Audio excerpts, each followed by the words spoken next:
అసలు ఫేవరెట్ జగన్ అనేది క్వశ్చనే లేదు. నేను పూర్తి స్థాయిలో వాటికి వ్యతిరేకం, ఈ ఫేవరిజము వీటికి వ్యతిరేకం. సో మనం నేను ఒకటే నమ్ముతా, there is no development in comfortable zone. Okay right. Jagan జైలుకు పోయింది కాబట్టి సీఎం అయ్యాడు, లేకపోతే ఆ కసి వచ్చేది కాదు. So there is no development in comfortable zone. మనకు నచ్చిన ప్రదేశంలో, మనకు కంఫర్టబుల్గా ఉండే ప్రదేశంలో మన డెవలప్మెంట్ ఉండదు. ఒక ఎగ్జాంపుల్ చెప్తా. గోదావరి జిల్లాల్లో పులస అనేది చేప ఉంటుంది. మామూలు చేప కంటే అది 4,000 రూపాయలు ఎక్కువ. 1 కిలో 4,000 పెట్టుకుంటారు. అన్ని చేపలు వాటర్ ఫ్లోతో పోతే ఇది వాటర్ అపోజిట్ ఫ్లోలో పోతాయి. ఎందుకు అంటే వాటర్ అపోజిట్ ఫ్లోలో పోతాయి కాబట్టి దానికి వాల్యూ ఎక్కువ. సో సమాజానికి వ్యతిరేక దిశలో పోయినప్పుడు, అంటే సమాజానికి వ్యతిరేక దిశలో అంటే రిస్క్ ఫ్యాక్టర్ను ఫేస్ చేసినప్పుడు వాల్యూ ఎక్కువ. సో ఎవరైతే దాన్ని ఫేస్ చేస్తారో వాళ్లకు జాతకం యోగిస్తే వాళ్ళు సీఎంలు అవుతారు. సో జగన్మోహన్ రెడ్డి అంటే నాకేమీ ప్రేమ కాదు, జాతకంలో ఉండేటువంటి యోగాల్ని బట్టి నేను ఆ వ్యక్తి సీఎం అవుతాడు అని చెప్తా.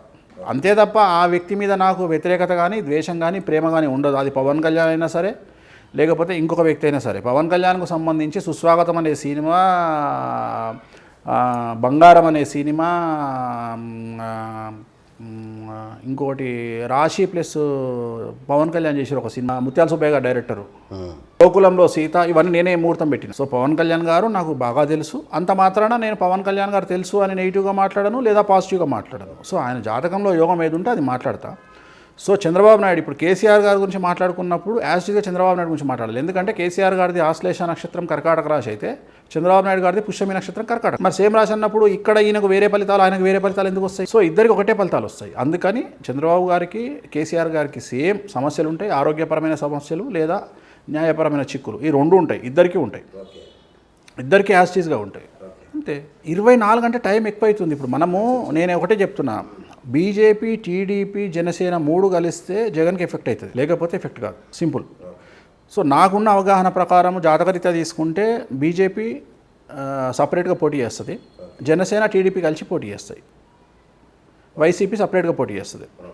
సో దాన్ని బేస్ చేసుకుంటే జగన్కు ఒక 120 నుండి 130. సో ముగ్గురు కలిస్తే టఫ్ అవుతుంది. ముగ్గురు కలిస్తే 90 to 105 మధ్యలో రావచ్చు. మకరం, కుంభం, మీనం, మేషంలో గురువు వస్తున్నాడు. సో మేషంలోకి గురువు వస్తుందంటే ఆ 4వ ఇంట్లో గురువు వస్తున్నాడు.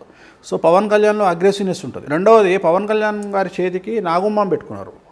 అది డేంజర్, అది పెట్టుకోవద్దు. అది దానివల్ల అగ్రెసివ్నెస్ వస్తుంది బాగా. సరే ఇప్పుడు పవన్ కళ్యాణ్ గారి చేతికి ఇదే ఉంగరం ఉంటుంది, ఇదే వేలుకు ఇదే ఉంగరం, దీన్ని పవిత్రం అంటారు. సో సరే ఇది త్రివిక్రమ్ గారు అడ్వైజ్ చేసి పెట్టించారు, బాగానే ఉంటుంది. దీనివల్ల చాలా మంచి జరుగుతుంది, ఓకే, ఇట్ ఈస్ గుడ్ ఇది పెట్టుకోవడం వల్ల. ఎందుకంటే దీన్ని దర్భముడి అంటారు. సో ఇది సేమ్ ఇదే సైజు ఉంటుంది, మీరు చెక్ చేస్తే నేను ఎంత సైజు ఉందో నా చేతికి ఇదే సైజు పవన్ కళ్యాణ్ గారి చేతికి ఉంటుంది. కానీ ఆయన ఈ వేలికి పాము పెట్టుకున్నారు. సో నేను పెట్టుకున్న రోజే చెప్పిన తీసేయండి, మంచిది కాదు, అగ్రెసివ్నెస్ ఉంటుందని. పెట్టుకున్న తెల్లారి వైజాగ్ ఇష్యూ అయింది. ఎంత పాజిటివ్ అయిందో సడన్గా అంత డ్రాప్ అయింది కొన్ని కారణాల వల్ల. ఖచ్చితంగా ఆయన ఆలోచనలో కొద్దిగా మార్పులు వస్తాయి, కనబడుతుంది. గత కొద్ది రోజులుగా చాలా ప్రస్ఫుటంగా కనబడుతుంది. అదే ఆయనకు క్లారిటీ వచ్చేటువంటి అవకాశం ఉంది. కానీ నేను అనుకోవడం ఏంటంటే, పవన్ కళ్యాణ్ గారు జాతకరీత్యా చెక్ చేసుకొని ఆయన 2029ని టార్గెట్ చేసుకుంటే మాత్రం చాలా సంచలనాలు నమోదైతే చేసుకోవాలి. రెండోది, ఒక అల్టిమేట్ ప్రిడిక్షన్ చెప్తున్నా, పేరున్నటువంటి పార్టీల్లో ఆంధ్రప్రదేశ్ రాష్ట్ర రాజకీయాల్లో 2024 తర్వాత ఒక పార్టీ కనుమరుగవుతుంది. 2024 ఎలక్షన్ల తర్వాత ఆంధ్రప్రదేశ్ రాష్ట్ర రాజకీయాల నుండి ఒక పార్టీ వెళ్ళిపోతుంది, ఒక పార్టీ ఉండదు.